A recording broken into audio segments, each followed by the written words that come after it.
Bhojpuri industry में अभी तक खेसारी अभी तक बुलंदिए पे है। इनका गाना कोई भी आ रहा है हमेशा ट्रेंडिंग में चला जाता है। इनका एक गाना फ़िलहाल जो आया है जो दिल टूटा, वो उस पर जिनका अभिनेता है सपना चौहान, जो अब अभी तक इनका शानदार प्रदर्शन रहा है। खेसारी लाल का कोई भी गाना आते ही एकदम ट्रेंडिंग में चला जाता है। जिनका खेसारी लाल का अभी तक फ़िलहाल के पहले जैसे एक गाना है, फ़िलहाल के बाद ये गाना एकदम सुपर डुपर हिट जा रही है, जो वीडियो के साथ दोनों एकदम एक साथ आया, जो खेसारी लाल एकदम सुपर डुपर हिट के अंदाज में रहा है। जो खेसारी लाल का गाना हमेशा सुपर डुपर हिट ही रहा है।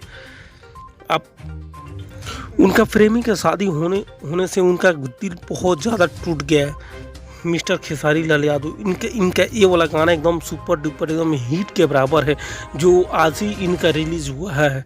जो फ़िलहाल के बाद आया, जो एक महफिल जो था उसके बाद आया, जो एकदम सुपर डुपर हिट एकदम तगड़ा रहा।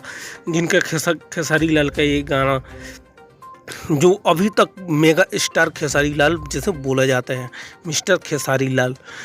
चलिए, अगर मेरी चैनल पर पहली बार आए हैं तो सब्सक्राइब जरूर कर दीजिएगा और लाइक भी जरूर कर दीजिएगा। आप खेसारी के फ़ैन हैं तो प्लीज़ एक सब्सक्राइब जरूर कर दीजिएगा और लाइक भी कर